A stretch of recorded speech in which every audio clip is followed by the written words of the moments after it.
Muy buenos días, amigos televidentes y amigas televidentas. De nuevo, su servidor Jorge Burges Rodríguez, mandándoles un video que espero que les resulte interesante. De todas maneras, agradezco su atención. Vamos a seguir hablando de la inflación. Esto, eh, en contraste a asuntos que son de circunstancias cercana, como lo de la conferencia de Los Ángeles. Estos son asuntos muy serios, muy permanentes. Van a pasar varios meses, si no es que años, con un problema de esta inflación que pues es una pesadilla, tal como la planteábamos en el video anterior. Bien, repasamos la inflación. Es el fenómeno monetario económico que se da cuando las mercancías que uno va a comprar suben y suben y suben de precio de un día para otro o de una semana para otra. Suben rápidamente, ¿verdad?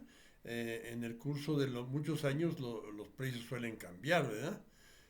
Con lo que te comprabas un automóvil en los años 60, te compras pues quizás una casa, ¿verdad? Actualmente. Entonces, bueno, estos son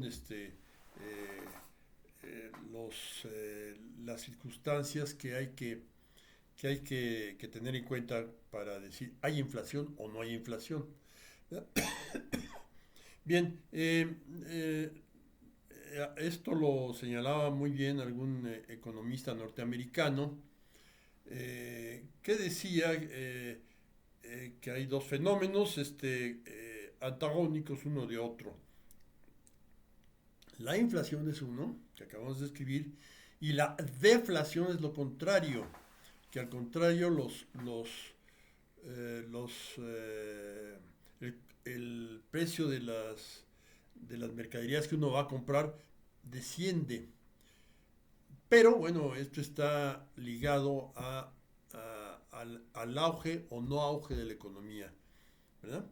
De hecho, se dice que la inflación se da cuando la economía va muy a prisa, va creciendo muy a prisa, y entonces esto sobrecalienta, dice, como si fuera un coche, ¿no? Y al contrario, cuando hay apatía por comprar, ¿por qué? Porque esperamos que mañana estén más baratos o cosas por el estilo, o porque no hay dinero para comprar, y por eso las mercancías bajan. Los mercaderes pues bajan los precios para ver si se vende, ¿no? Bien, un economista norteamericano decía que inflación es cuando un huevo cuesta $1, es muy caro, ¿verdad? 20 pesos, ¿verdad? Es un chorro, 20 y tantos pesos, un huevo de gallina, pues no, ¿verdad? Entonces decía, bueno, inflación es cuando un huevo cuesta $1 y deflación es cuando $1 cuesta uno de los dos. Entonces, bueno, esto con una picardía, pues se acuerda uno muy bien de las características del fenómeno. Repito, están ligados a periodos de auge o de depresión del crecimiento de la economía, ¿verdad? Cuando hay un crecimiento rápido suele haber inflación. Cuando hay un crecimiento lento es porque hay deflación, ¿verdad? Hay deflación vaya, el crecimiento lento se expresa en deflación y el crecimiento a prisa en inflación, ¿verdad? Entonces, bueno, hablábamos también de las aportaciones de don Juan de Mariana al análisis del fenómeno inflacionario y bueno, cómo la economía española se infló por culpa de la plata que llegaba y las monedas ya acuñadas que llegaban de América. Le empezaba a volverse comparativamente baratas las mercaderías que venían de Francia, Italia, Portugal, Inglaterra, y la industria española se fue para el caño, ¿verdad? Entonces, bueno, esto no fue todo, repito, lo que agravó la situación de España. No solo fue la plata, sino también pues las guerras, andaban metiendo en cuanto guerra había por ahí, ¿verdad? Para defender la fe, ¿verdad? Resulta que el creador del universo necesitaba la ayuda de los matarifes de las Fuerzas Armadas Españolas para, para que no se le llevara la fregada, no, es un contrasentido, ¿verdad? Pero bueno, eso los fanáticos religiosos se sienten impelidos a, a, a darle una ayuda al pobrecito Dios porque pues no puede solo, ¿verdad? Da risa, pero así lo creen, ¿verdad? Eh, alguna vez vacilábamos, decíamos que así como uno agarra un billete de dólar o una moneda norteamericana y trae un lema que dice In God we trust, en Dios confiamos, ¿verdad? Como un lema de la ciudadanía norteamericana. In God we trust. Pues en las monedas españolas de aquella época, no sé, el doblón, la peseta, la talera, las monedas que de origen español que circulaban por Europa, pues el lema era y nos God trust, en nosotros Dios confía, ¿verdad? Nos da mucha risa, pero se derramó muchísima sangre y bueno, a España le costó muchísimo eso, ¿no? España se perdió del inicio de la industrialización de Europa, ¿verdad? Otros países de Europa se fueron industrializando gradualmente. Bueno, primero eh, los mercaderes que venden lo que hacen, lo que se hace a mano por ahí, lo que hacen los artesanos, los mercaderes compran a los artesanos y lo venden, pero poco a poco los mercaderes se especializan en determinadas cosas, zapatos, vestidos, cobijas, bla, bla, bla, eso, herramientas, todo eso. Se especializan y luego ellos pues organizan a los artesanos a trabajar en equipo y les suministran la materia prima, todo eso, entonces van formando las industrias y de ahí, bueno, luego vienen aceleraciones muy rápidas como cuando se utiliza, se ponen las fábricas cerca, se automatizan procesos pero hay que moverlos, se ponen cerca de donde hay caídas de agua y entonces se aprovecha para que una rueda dé vueltas y mueva las máquinas. Y después, pues, el, eh, con el vapor. Esto ya es una etapa muy grande. Bueno, esto pasó en Europa, en España y bueno, pero actualmente sigue el fenómeno de que aceleración de la economía da presiones inflacionarias, desaceleración mete al mundo en un problema tan grave como el de la inflación, que es la deflación. Estas cosas, estas consecuencias de acelerar o frenar la economía, tienen que manejarse y se pueden manejar. Hay instrumentos, los de ahora son diferentes a los de ahora sí, cuando yo era joven, que uno veía que las decisiones que tomaba la Secretaría de Hacienda en tal o cual dirección, ¿verdad? Con determinados instrumentos, no los de ahora. Bien, esto se puede manejar. El entorno mundial de ahorita es el que hay que tener en la vista. Seguramente el secretario de Hacienda, la directora del Banco de México, todos estos están bien atentos a lo que está pasando en el planeta y lo examinan con mucho más conocimiento con el que yo o ustedes podemos examinar. Pero de todas maneras hay que intentar examinarlo, hay que leer las noticias y ponerse al tanto e ir entendiendo poco a poco cómo funcionan estas cosas, ¿verdad? El entorno mundial es muy complicado.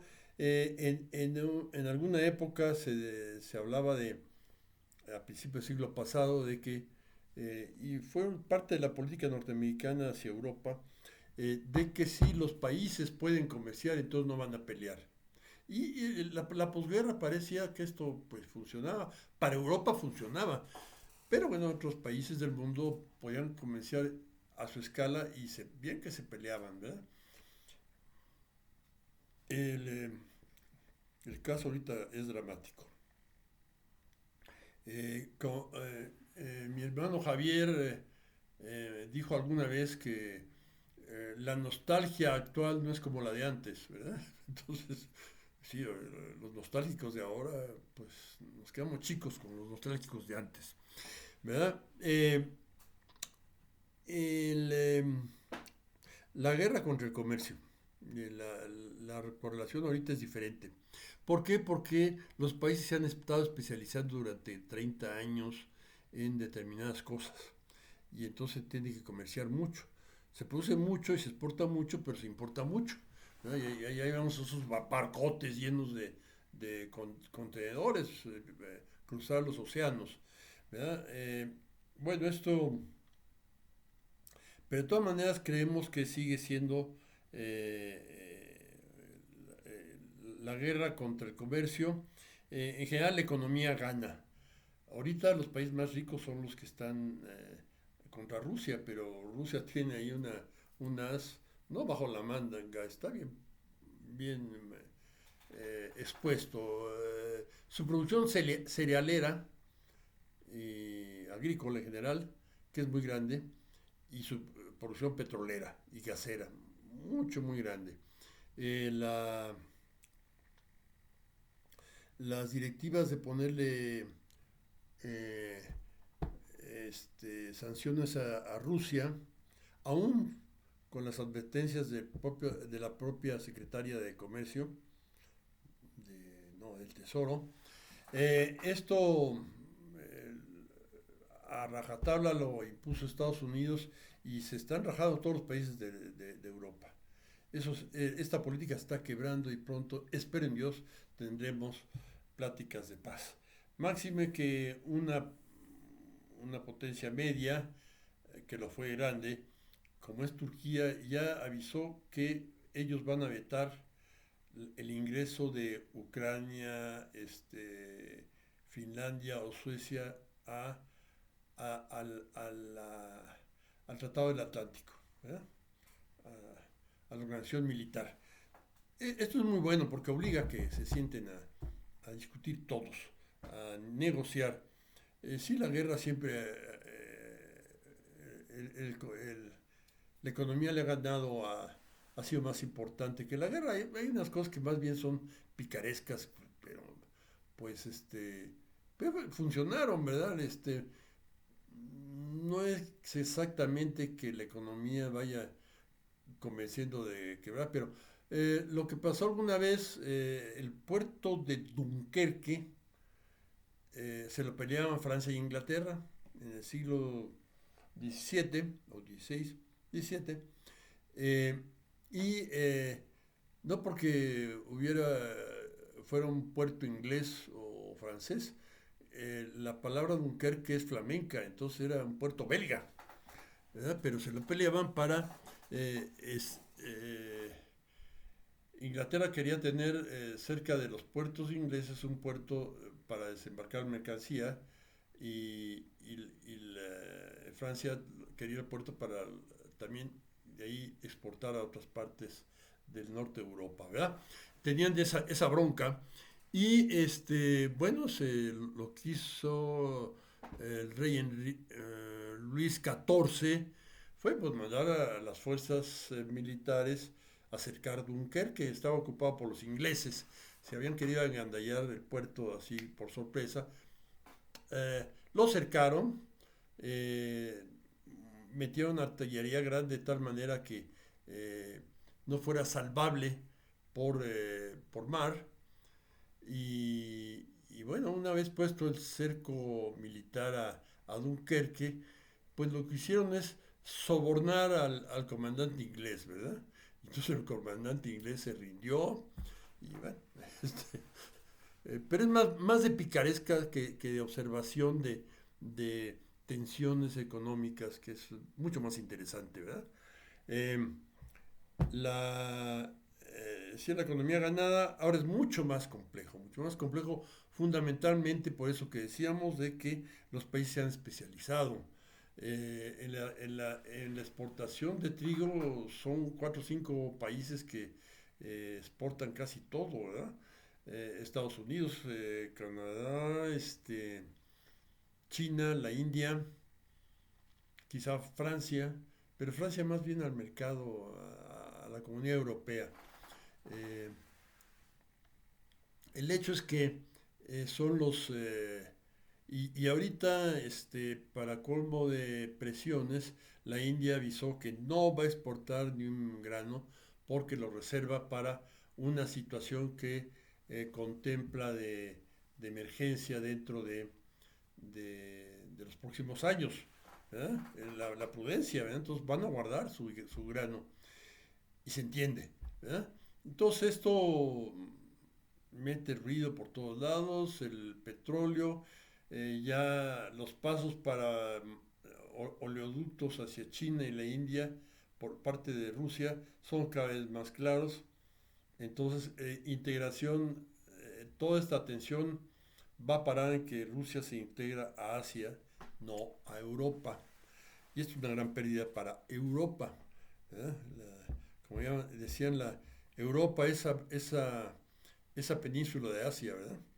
Bueno, esto va a pasar y se entiende así las actitudes en pro de diálogos de Erdogan, el gobernante turco, y de Macron, el gobernante francés, ¿verdad? Se entiende entonces los movimientos que últimamente han hecho.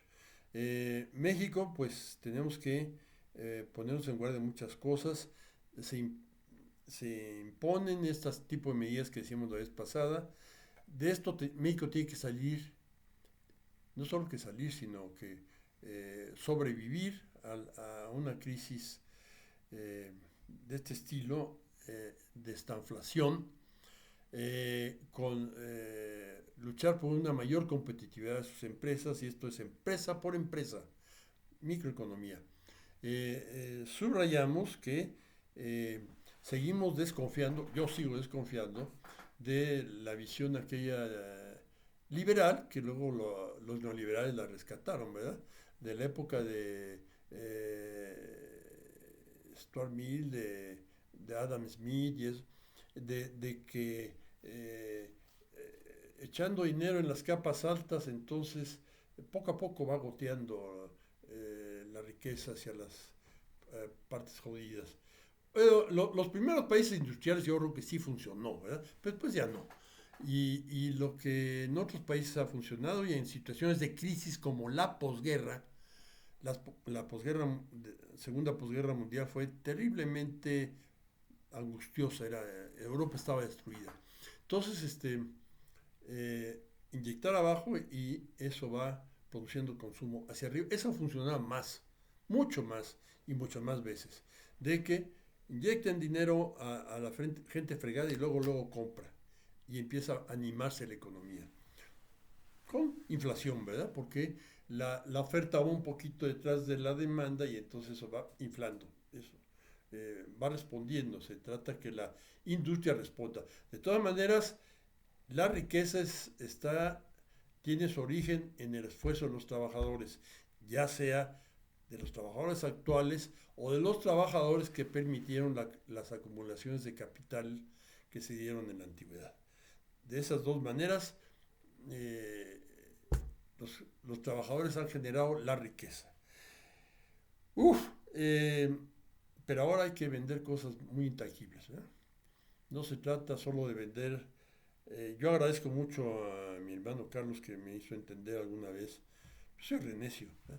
Pero mis hermanos me hacen entrar en cordura, y mi hermano Carlos particularmente, y me señaló, bueno, sí, mi coche era una maravilla, un coche mecánicamente adelantado a todos los coches de la época, pero con muy mal servicio, ¿verdad? Los talleres de la marca que yo prefería y prefiero, eran, no estaban bien organizados. Entonces, y el abasto de refacciones y todo eso. Entonces, no es solamente el objeto, sino lo que ese objeto necesita después de ser vendido y comprado.